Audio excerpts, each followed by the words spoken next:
Oh, hello. I was just busy doing a nice Tuesday afternoon Dark Pact. I've got all the essentials. Big salty circle, couple of little candles, a standard sacrificial reference pair, and of course, refreshments.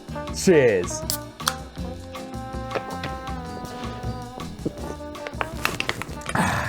Delicious. Now, if you'll excuse me, I'm gonna get back to doing my summoning.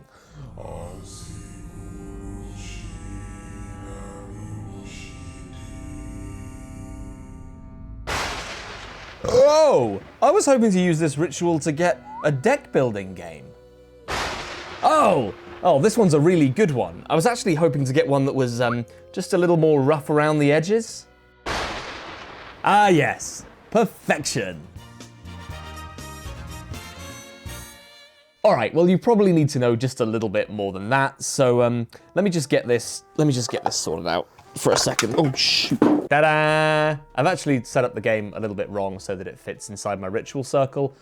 I'm trying very hard. It's actually crazy that I only look like a tiny bit more tired than I normally do. Dark Pact is a deck building game for 1 to 4 players that exhumes the sticky bones of hobby favorite Dominion and turns them into a soft play area. If you look at this game splayed out on the table, then it looks like someone took DXV's famous game of markets and cellars and dragged it backwards through a graveyard. Instead of a harbinger, you've got grave robbing. Instead of a bandit, you've got torment. Instead of a smithy, you've got a cursed, brazen head.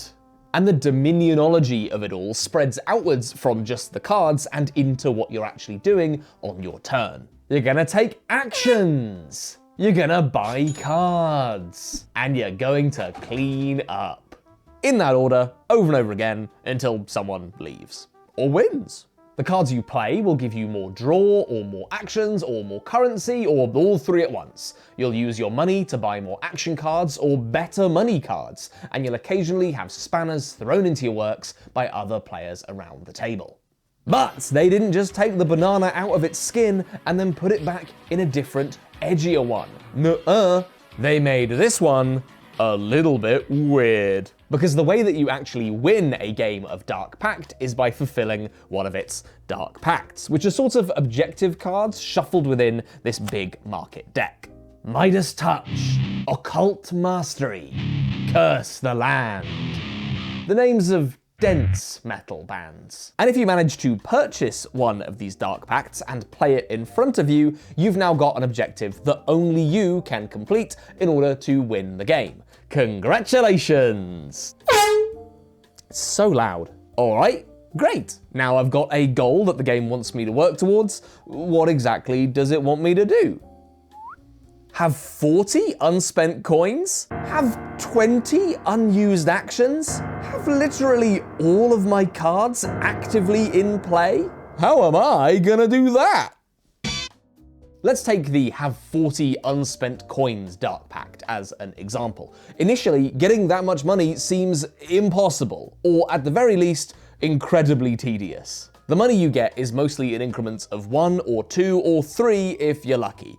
How are you gonna get 40 of them? That's crazy talk. Well, let me fill you in on a pitch dark secret. Occult knowledge passed down through generations. The fibrous lore that will pull at your sanity and bend your mind into unrecognizable shapes. The forbidden power of multiplying by 2.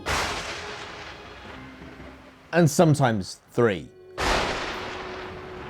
Within Dark Pact's card market are a cluster of these spectacularly boring looking multiplier cards, which will bring all the goals of the Dark Pacts into touching distance. Because these multipliers can be played alongside your regular action cards to multiply every single numerical value on that card.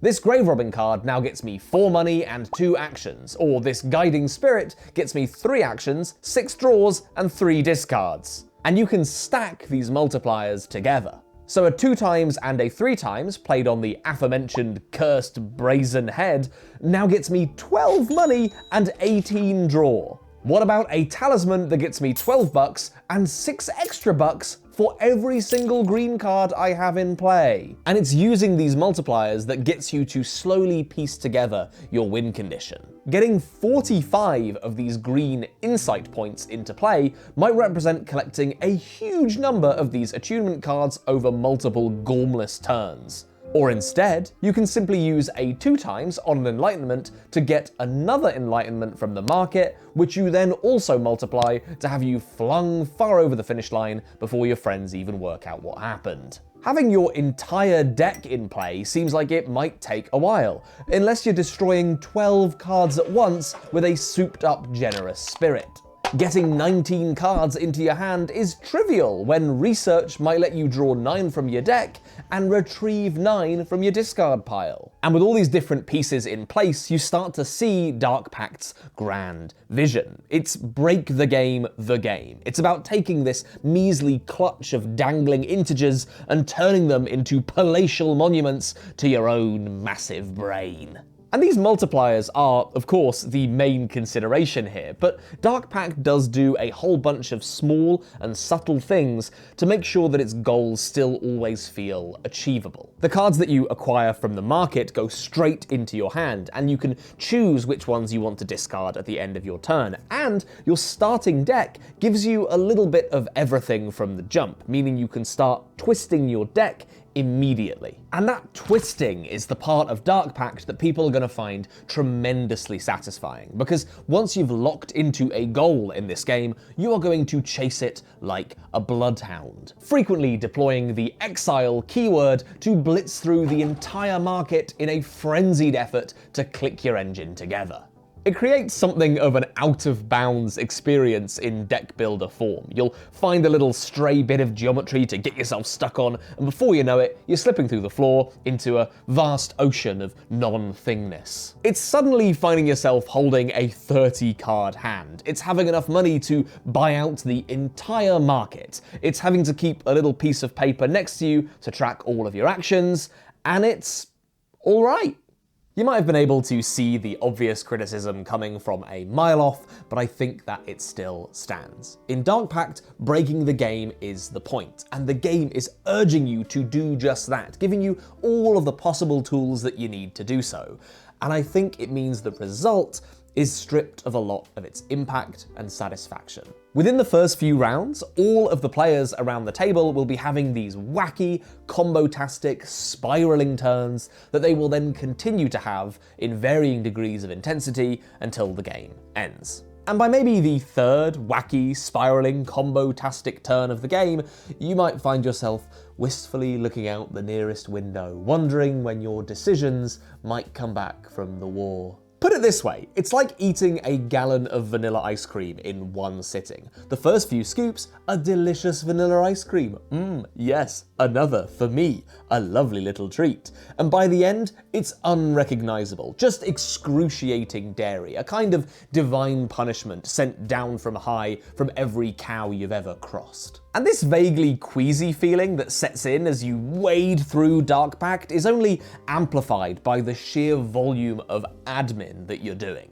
As the game proceeds, much of your brain power is just spent working out the most efficient way of playing the hand that you're dealt, how to squeeze an extra action or coin from it, or even just tracking where you are in your turn, as each card played generates more actions, which themselves generate even more actions. The card market is maybe the biggest offender here. It is an altar to effects, all of which are rendered exclusively in tiny text. And even once you've read all of them, there is a very strong chance that they will all be wiped and replenished many times over before it gets round to your turn. With how this game is usually set out for 2 players, you're going to be spending a posture-destroying amount of time doing this to read all the information on the cards as they whip past you in a blur of keywords. I think a lot of this would be vastly helped by some well-chosen iconography, but more of a big picture issue is a lack of useful theming. That's no shade at all on the artist here. The illustrations on these cards most certainly fit the brief, even if I do find the changes in style between different types of cards to be more jarring than it is helpful. But I feel like deck builders work best when there is a clear line between the text of a card, its artwork, and its effect. Dominion, through some strange ritual of its own, somehow manages to get this so right, despite having a theme that I would describe as ambiently medieval.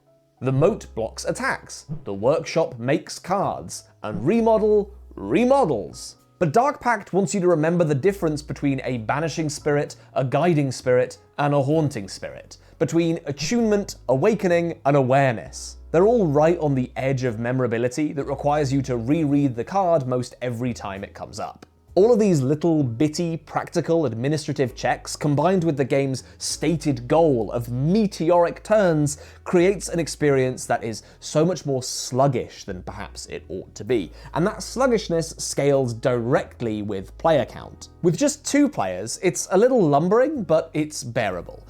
But with 3 or 4 players, it's almost impressively dull to sit through, especially because most of the interaction in this game is limited to plucking or exiling useful cards from the market. You'll need to pay attention to the Dark Pacts that get bought, but what players are actually doing to get them into their hand and onto the table is more or less irrelevant. And steadily playing out these huge combos is what 80% of everyone's maddeningly long turns are actually made up of. Turns that you can very rarely preheat because this market might get wiped in an instant. This all sounds very harsh, and in reality, I think my experience with Dark Pact looked a bit like this. Early on, I was ready and eager to make myself a massive combo. I was impressed at the speed at which this game gets itself up and running. This is a box that knows what it is and inhabits that fully. And then I scaled up my player counts, I ate too much ice cream, and had a period of feeling a little bit queasy when the prospect of playing it cropped up.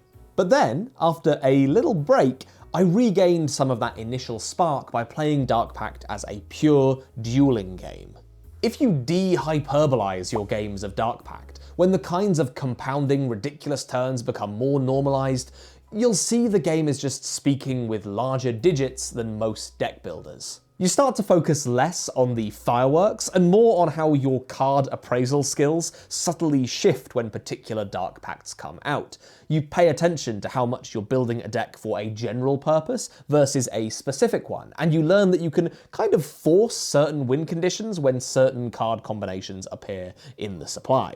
You start to see an intelligently limited card pool. You find new ways of breaking the same machine. You are rewarded for close, arcane study. And at those moments, it comes really close to being something that I would earnestly recommend, but it's still mired in admin. It's still very one note in its player interaction, and these multiplier cards are so overwhelmingly useful that often the game just feels like a race to collect these before any of the Dark Pacts even enter the picture. It's something that I ought to love in theory, but in practice, it just doesn't quite press my buttons. I think the main reason that I wanted to review Dark Pact is because it's the kind of game that people, including me, think that they want, when in reality they might not. It reminds me a lot of the influx of Balatro likes that are out there right now, that mimic the colour and sound and vibes of that game, but not the brass tacks. They don't really see the restraint that powers it to be as satisfying as it is.